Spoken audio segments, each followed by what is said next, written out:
विद्यार्थी मित्रों, वर्तुळ संबंधित क्षेत्रफळ स्वाध्याय 12.2 दाखला नंबर 5 એવું કે 21 સેમી ત્રિજ્યાવાળા વર્તુળનું એક ચાપ કેન્દ્ર આગળ 60 અંશનો ખૂણો આંતરે છે.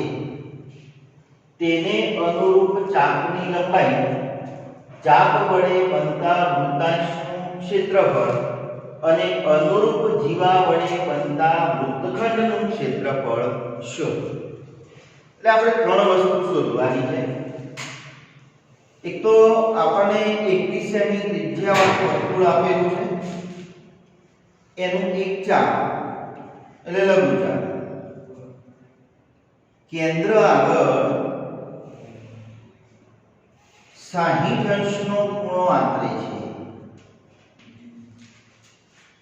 તો તેને અનુરૂપ ચાપની લંબાઈ એટલે આપણે આ લઘુચાપની લંબાઈ શોધવાની છે.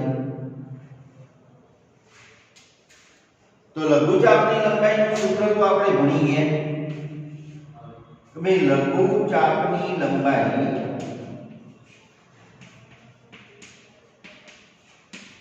પાઈ r થીટા અપોન 180. હવે ત્રિજ્યા આપણને 21 સેન્ટીમીટર આપેલી છે. પાઈ ની કિંમત આપી નથી એટલે 22 લઈ લઈએ. ત્રિજ્યા 21, થીટા એટલે કેન્દ્ર આગળનો ખૂણો આપણને 60 આપેલો છે અને ભાગે 180. 3 7 21, 7 7 ઉડી ગયા એટલે 22 સેન્ટીમીટર આપણને લઘુચાપની લંબાઈ મળી. એટલે એક જવાબ આપણને મળી ગયો. હવે બીજા નંબરની અંદર વૃત્તાંશનું ક્ષેત્રફળ શોધવાનું કહે છે. તો વૃત્તાંશનું ક્ષેત્રફળ શોધવું હોય તો એનું પણ સૂત્ર આપણે ભણી ગયા. શું બને? સરસ, પાઈ r² થીટા અપોન 360. તો લઘુ વૃત્તાંશનું ક્ષેત્રફળ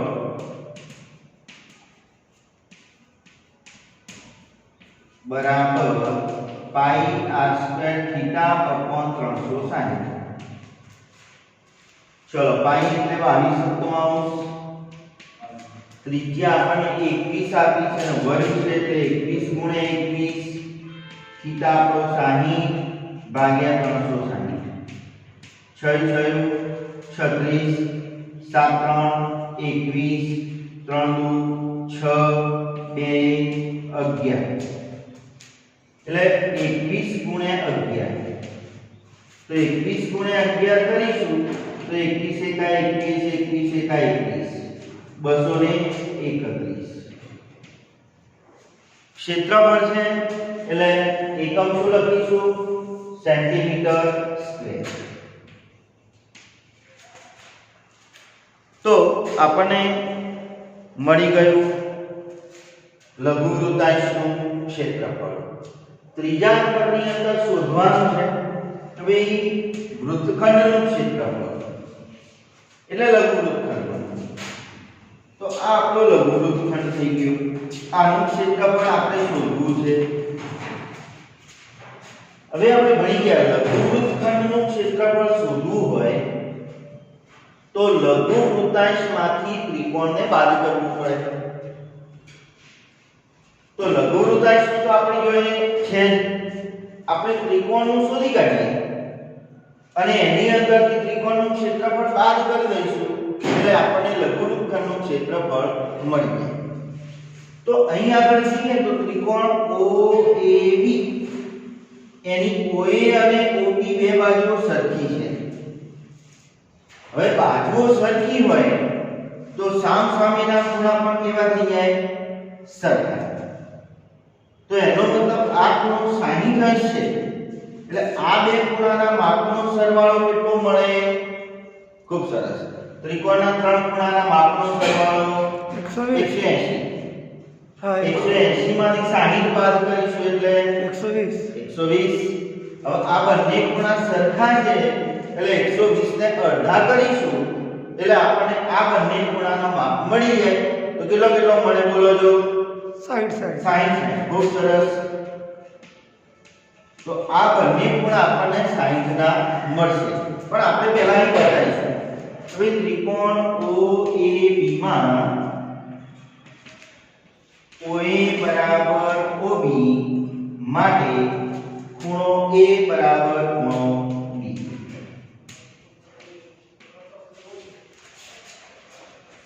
હવે ખૂણો A પ્લસ ખૂણો B બરાબર 120 મળે માટે ખૂણો A બરાબર ખૂણો B બરાબર 60 અથવા તો 120 ભાગ્યા 2 બરાબર 60. હવે મિત્રો ત્રણેય ત્રણ ખૂણા જો સરખા હોય તો કયો ત્રિકોણ કહેવાય?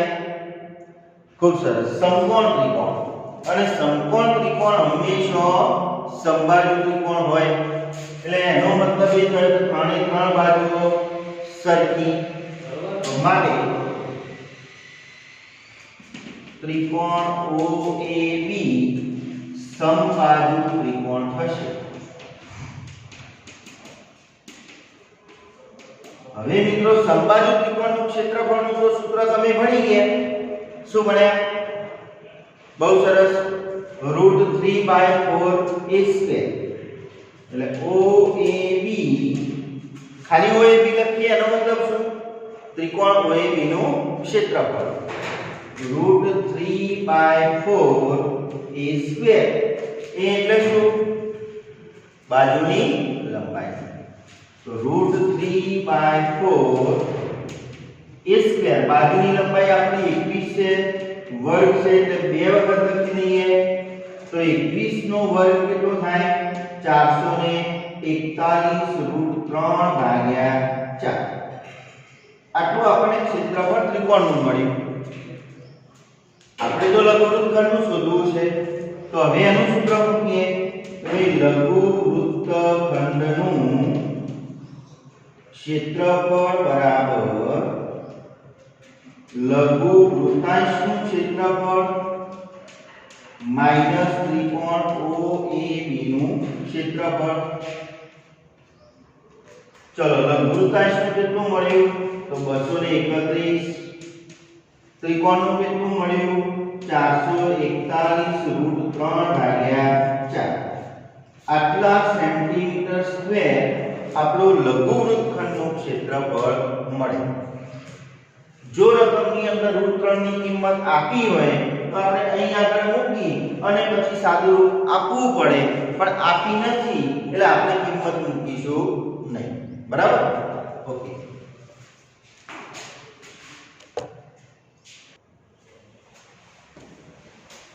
ચલો મિત્રો દાખલા નંબર 6. એવું છે કે 15 સેમી ત્રિજ્યાવાળા વર્તુળની જીવા કેન્દ્ર આગળ 60 અંશનો ખૂણો આંતરે છે, તો તેને અનુરૂપ લઘુવૃત્તખંડ અને ગુરુવૃત્તખંડનું ક્ષેત્રફળ શોધો. 15 સેન્ટીમીટર ત્રિજ્યાવાળું વર્તુળ આપણને આપેલું છે. કેન્દ્ર આગળનો ખૂણો આપણને 60 અંશ આપેલો છે અને બે વસ્તુ આપણે શોધવી છે, લઘુવૃત્તખંડ અને ગુરુવૃત્તખંડનું ક્ષેત્રફળ. આપણે જાણીએ છીએ આગળના દાખલાની અંદર જોયું કે ભાઈ લઘુવૃત્તખંડનું ક્ષેત્રફળ શોધવું હોય તો લઘુવૃત્તાંશમાંથી ત્રિકોણ બાદ કરવું પડે. પણ આગળના દાખલાની જેમ કેન્દ્ર આગળનો ખૂણો 60 છે, ત્રિજ્યા આપણને 15 આપેલી છે, એટલે આ પણ સમદ્વિબાજુ ત્રિકોણ થવાનો. એટલે પેલા દાખલાની જેમ જ આપણો કયો ત્રિકોણ બની જાય? બોલો જો. ખૂબ સરસ, સમબાજુ ત્રિકોણ.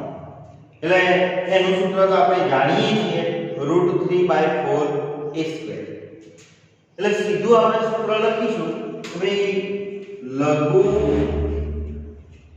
પેલાની જેમ આ ત્રિકોણ માટે આપણે લખવું પડે. પાછું લખવું હોય તો લખી દઈએ.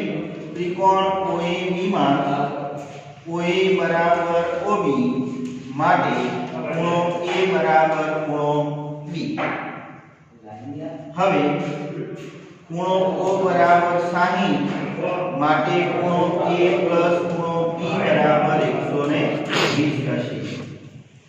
માટે ખૂણો A બરાબર ખૂણો B બરાબર 120 ભાગ્યા 2 એટલે કેટલા અંશમાં થશે 60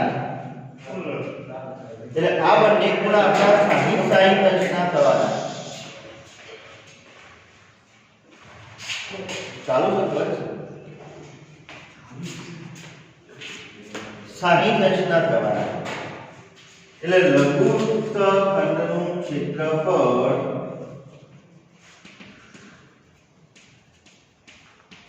બરાબર લઘુ વૃત્તાંશનું ક્ષેત્રફળ માઈનસ સમબાહુ ત્રિકોણ OAB નું ક્ષેત્રફળ. ચલો લઘુ વૃત્તાંશનું સૂત્ર શું બને? તો ભાઈ પાઈ r² થીટા અપોન 360. સમબાહુ ત્રિકોણનું ક્ષેત્રફળ બહુ સરસ √3/4a².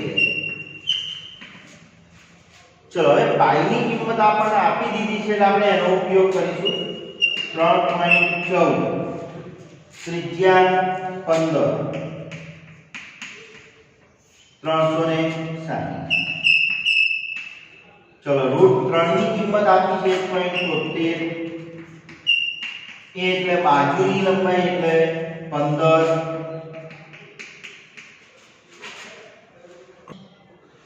થીટા આપણને 60 આપેલો છે એટલે આપણે 60 મૂકી દઈશું. ચલો 6 36 3 2 6 3 5 15 એટલે 3.14 ગુણ્યા 75 ભાગ્યા 2 1.73 ગુણ્યા 225 ભાગ્યા 4.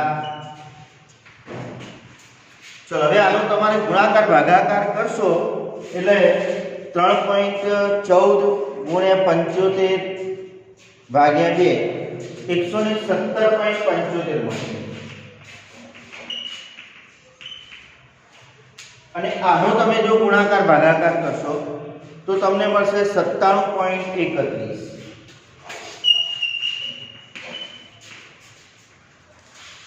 હવે આપણે આ બંનેની બાદબાકી કરવી પડે એટલે 117.75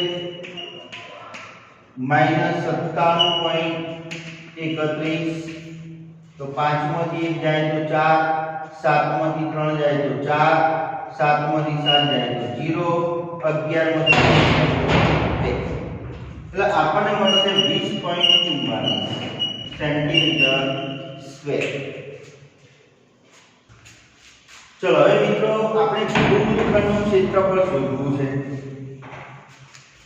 એનું તો આપણે ભણી ગયા કે ભાઈ વર્તુળના ક્ષેત્રફળમાંથી લઘુવૃત્તખંડને બાદ કરી દઈએ તો બાકીના ગુરુવૃત્તખંડનું ક્ષેત્રફળ મળી જશે. તો ગુરુવૃત્તખંડનું ક્ષેત્રફળ બરાબર વર્તુળનું ક્ષેત્રફળ માઈનસ લઘુ વૃત્તખંડનું ક્ષેત્રફળ. વર્તુળનું સૂત્ર જાણીએ છીએ પાઈ r². આનું ક્ષેત્રફળ તો આપણને મળી ગયું એટલે લખી દઈએ 20.44. ચલો પાઈ એટલે 3.14 ત્રિજ્યા આપણી 15 વર્ગ છે એટલે 2 વખત કરીશું 20.44. હવે આનો તમે જો ગુણાકાર કરશો તો તમને એનો જવાબ મળશે 706.5 માઈનસ 20.44. ચલો બાદબાકી કરીશું તો દશાંશ ચિહ્નની નીચે દશાંશ ચિહ્ન આવવું જોઈએ. અહીં કશું નથી તો 0 મૂકવાના. 0 માંથી 4 જાય એટલે દસકો લઈએ એટલે 6 વધ્યા. 4 માંથી 4 જાય તો 0 6 ના 6 0 માંથી 2 જાય એટલે ફરી પાછું દસકો એટલે 8 અને 6 એટલે 686.06 આટલા સેન્ટીમીટર સ્ક્વેર આપણને ગુરુવૃત્તખંડનું ક્ષેત્રફળ મળે. ચલો મિત્રો દાખલા નંબર 7. આની અંદર આપણને 12 સેમી ત્રિજ્યાવાળું એક વર્તુળ આપેલું છે અને આ વર્તુળ કેન્દ્ર આગળ 120 માપનો ખૂણો બનાવે છે.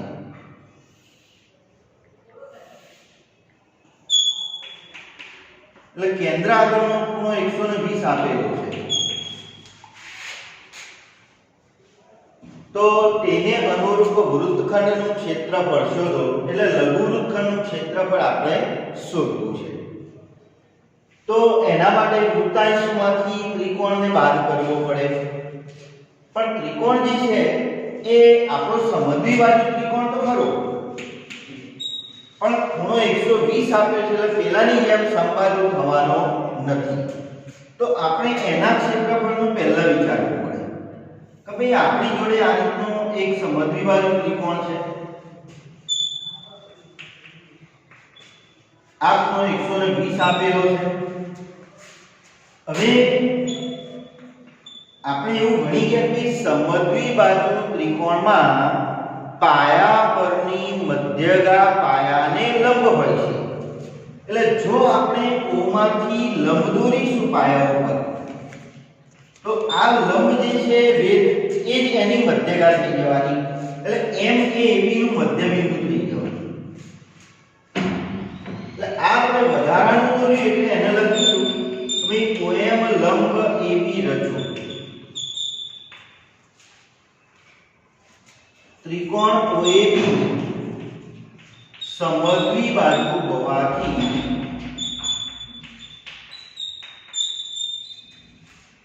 AM બરાબર MB થશે. કેમ કે M એ મધ્યબિંદુ થઈ જવાનું. એનો મતલબ મારે જો AB શોધવો હોય તો કાં તો AM ને ડબલ કરવા પડે કાં તો MB ને ડબલ કરવા પડે તો મને AB મળે. બીજી વસ્તુ, આ જે મેં OM દોર્યો એ આ ખૂણો AOB નો દ્વિભાજક થઈ જાય. એટલે આખો ખૂણો 120 છે એટલે આ ખૂણો 60 નો મળી જાય. તો OM એ ખૂણા O નો દ્વિભાજક થશે. માટે ખૂણો AOM બરાબર 1/3 ખૂણો AOB એટલે 1/3 ગુણ્યા 120 એટલે આપણને મળશે 60.